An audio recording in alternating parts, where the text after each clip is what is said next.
자, 그럼 저희 또 다음 부동산으로 가보겠습니다. 자, 오늘 이규미 이사님과 함께 만나볼 두 번째 부동산인데요. 어떤 부동산일지 화면을 통해 만나보겠습니다. 서울시 용산구 원효로 4가에 위치한 다세대 주택입니다.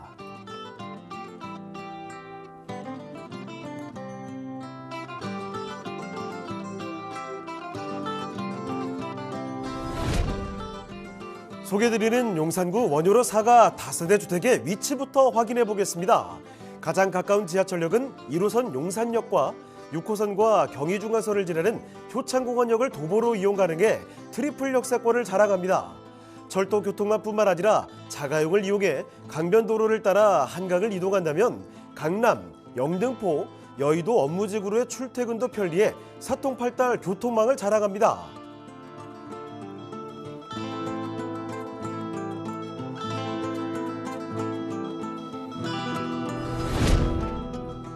원효로 4가는 서울의 중심 입지 용산에 위치한 만큼 배우 수요 또한 풍부한데요. 인근의 숙명여대, 서강대 등 명문대학교들이 위치해 대학생과 교직원의 배우 수요를 확보했습니다. 용산구의 경우 서울 중심 입지임에도 숲세권을 자랑하는데요.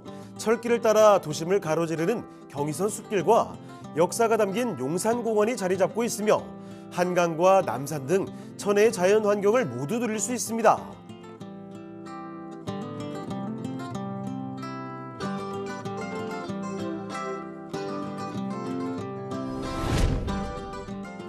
본 다세대 주택의 가치를 더해줄 개발호재 소식들도 풍부합니다.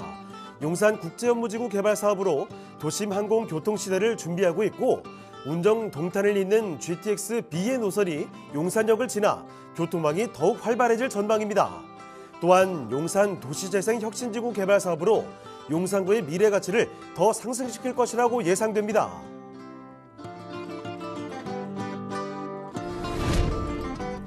탄탄한 입지와 풍부한 개발 호재로 미래가 더욱 기대되는 서울시 용산구 원효로 4가의 다세대 주택입니다. 자, 용산으로 왔습니다. 원효로 4가의 주택 어떤 곳인지 지금 바로 한번 만나볼게요. 자, 그러면 개요 정보부터 소개를 해주시죠. 네, 용산구 원효로 4가에 위치한 물건입니다. 1호선이죠. 1호선과 경의중앙선 용산역에서 도보로 한 10분 정도 이용이 가능한 그런 곳이다라고 말씀을 드리고요. 전용 면적 26.29평방미터, 대지 지분이 좀 넓은 7평입니다. 지상 1층에서 4층까지 중에서 총 2층을 말씀드리고요. 방, 거실, 주방, 화장실의 구조로 되어져 있습니다. 에어컨, 세탁기, 냉장고 등이 풀 옵션으로 제공될 예정이고요. 2023년 4월에 준공 예정입니다. 매매가는 6억 9,400만 원을 예상하고 있습니다. 자, 건물의 특징은 어떨까요? 네, 건물은 지금 준공을 앞두고 있는 그런 건물입니다. 화이트톤 구조로 되어져 있는 외관을 자랑하고요. 1층에 주차가 가능한 자주식 주차 시설들이 되어져 있는 그런 건물이다라고 말씀을 드립니다. 원룸과 1.5룸으로 되어져 있기 때문에 젊은 층이 선호하는 그런 구조의 건물들을 니즈를 많이 파악해서 반영을 한 그런 건물이다라고 말씀을 드리고요. 원룸이 좀 좁다라는 그런 인식 때문에 내부는 화이트톤의 구조로 좀 널찍하게 보일 수 있도록 만들었습니다. 특히나 채광이라던가 이런 조명 시설에 세심하게 신경을 썼기 때문에 1인 가구가 들어왔을 때 좀 편안한 시설로 본인의 안식처처럼 쓸 수 있는 그런 곳으로 만들었다라고 말씀을 드리고요. 몸만 들어와서 살 수 있으면 될 정도의 수납 시설이라던가 내부 옵션 시설들이 풀 옵션으로 제공된다라고 말씀을 드릴 수가 있습니다.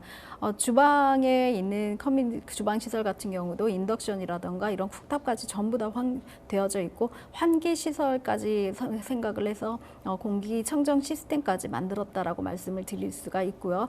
욕실 같은 경우도 뭐 호텔식 욕실이 부럽지 않을 정도의 굉장히 깔끔하고 또 세련된 구조로 세심한 인테리어 신경을 썼다라고 말씀을 드립니다.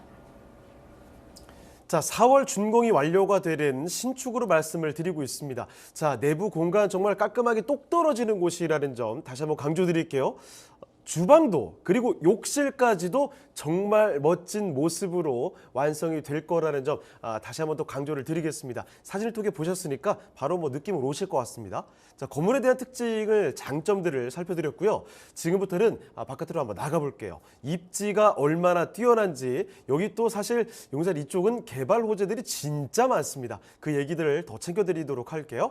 자, 입지와 호재도 설명을 부탁드리겠습니다. 네, 1호선과 경의중앙선 용산역에서 도보로 가능한 그런 곳이기도 합니다. 6호선 효창공원역에서도 한 800m 거리 있기 때문에 도보로 이용이 가능하다라고 말씀을 드리고요. 주변에 한강변이라던가 이런 이용이 가능한 그런 곳에 있다라고 말씀을 드립니다. 6호선과 1호선, 4호선 등이 함께 이루어질 함께 사용을 할 수 있는 그런 곳이 있고, 또 외곽으로 나가는 경의중앙선이 있기 때문에 외곽으로 나들이 가시기에도 굉장히 용이한 그런 노선들을 확보하고 있는 그런 곳이기도 합니다. 특히나 지금 이곳 같은 경우 대형 병원이라던가 한강 등의 생활 인프라 시설들이 굉장히 잘 되어져 있기 때문에 효창공원의 큰 넓은 곳, 또 민족공원으로 앞서 들어가는 용산 민족공원까지도 같이 있어서 공세권이라고 그러죠. 공원들이 굉장히 잘 꾸며진 그런 곳이기도 합니다. 한강 시민가든 시민공원 같은 경우는 이곳에서 뭐 여유로운 생활들을 한강변을 보면서 지킬 수 있는 그런 인프라들도 제공하고요. 충분한 체력 단련 시설이라던가 이런 커뮤니티 시설들을 이용하시고 또 수영장까지도 있기 때문에 여름에도 굉장히 많은 이용객들이 오고 가는 그런 곳이기도 합니다. 이곳에 있는 용산 같은 경우는 서울시 중위도 중심에서도 가장 정가운데 있기 때문에 강남과 또 강북에 있는 직장인들의 수요들을 함께 포용할 수 있는 그런 곳에 입지했다라고 말씀을 드리는데요. 특히나 여의도와는 굉장히 가까운 거리에 있기 때문에 여의도에 있는 그런 금융 인구들도 직장인의 인구의 수요들도 굉장히 많다라고 말씀을 드릴 수가 있습니다. 광화문 쪽에 있는 직장인들이라던가 여의도의 직장인들의 니즈에 맞게 지어진 그런 곳이기 때문에 이곳에 있는 임차 수요들을 충분히 견인할 수 있다라고 말씀을 드릴 수가 있고요. 특히나 이렇게 여의도 같은 경우는 원룸 시설이 굉장히 부족하기 때문에 이곳에 있는 직장인 수요들의 한 타깃이 될 정도로 굉장히 선호도가 높은 그런 곳이다라고 말씀을 드릴 수가 있습니다. 이곳에 있는 그 호재들도 이제 굉장히 많이 있다라고 말씀을 드리는데요. 서울시 전 지역을 통틀어서 사실은 용산만큼 호재가 풍부한 곳은 없다라고 말씀을 드릴 정도로 용산의 한 90% 정도가 재개발이라던가 이런 정비 계획이라던가 많은 타이틀을 가지고 그 도심이 변하고 있는 그런 곳 중에 하나다라고 말씀을 드립니다. 용산 정비창 부지 같은 경우는 지금 예전에 용산 국제 업무지구라 지칭을 하면서 한 10년 넘게 사실은 풀로 무성하게 방치되어져 있었는데요. 지금 용산역 주변을 보시면은 굴착이라던가 정비 기반 사업을 많이 꾸미고 있는 그런 착공이죠. 그런 그 공사들이 한참 진행 중인 것들을 발견하실 수가 있습니다. 여기가 바로 이제 용산 국제 업무지구, 실제 용산 정비창 지구인데요. 이곳 같은 경우는 지금 현재도 1,500%까지 용적률이나 건폐율을 완화시켜 줬는데요. 여기에 특히나 뭐 그 싱가포르의 마리나 베이라는 그런 런칭을 해서 화이트 조닝이라는 타이틀을 가지고 용적률을 좀 더 높여주고 건폐율을 높여주고 또 여기에는 지자재가 어떠한 용도에 쓰든 지자재 스스로 결정할 수 있는 결정권까지 부여되어 있기 때문에 용산국제업무지구 같은 경우는 초고층의 빌딩 수포로 이루어진다라고 말씀을 드리고요. 이 중에 70% 이상이 상업지역이라던가 오피스로 지어질 예정이다라고 말씀을 드립니다. 특히나 주변에 한 40% 이상이 녹지 공간으로 되어져 있고요. 지상에는 녹지와 도보로 이용할 수 있는 그런 공간들만 되어져 있고 모든 혐오시설이죠. 뭐 교통체증을 남발하는 그 차도라던가 이런 것들은 모두 지하로 들어갈 예정이기 때문에 아시아 최대의 국제 업무지구로 거듭날 예정에 있다라고 말씀을 드립니다. 우리나라에서도 최대이면서 아시아 최고의 마이스 단지까지 들어간다면은 사실은 아시아의 어떤 경제적인 거점으로도 만들어질 예정에 있기 때문에 이런 용산 국제 업무지구의 개발이 굉장히 이 호재의 가장 필두다라고 말씀을 드릴 수가 있습니다. 용산 미군기지 같은 경우도 지금 일대 개발 착착 진행이 되고 있는데요. 그 기존에 있는 정부가 이제 용산으로 이전을 하게 됨으로써 용산 미군 기지의 반환이 좀 더 서두르고 좀 더 빨라지고 있다라고 말씀을 드립니다. 주변에 있는 용산 민족공원 같은 경우에는 뭐 뉴욕에 있는 센트럴 파크보다도 훨씬 더 좀 더 높게 잘 꾸며질 거다라는 기대와 어떤 그런 조감도를 가지고 지금 발전 계획을 하고자 하고 있는데요. 그런 센트럴 파크라던가 이런 여러 가지 국제 세계적인 공원 속에 있는 그런 그 오피스 그런 타운들 업무지구들을 런칭하고 있기 때문에 아시아 최고의 어떤 그런 숲속의 그 실리콘밸리가 되지 않을까 싶을 정도로 굉장히 많은 노력들이 가미되고 있는 그런 곳이기도 합니다. 이곳에는 또 GTX B 노선과 신분당선, 용산역이 개통 예정에 있습니다.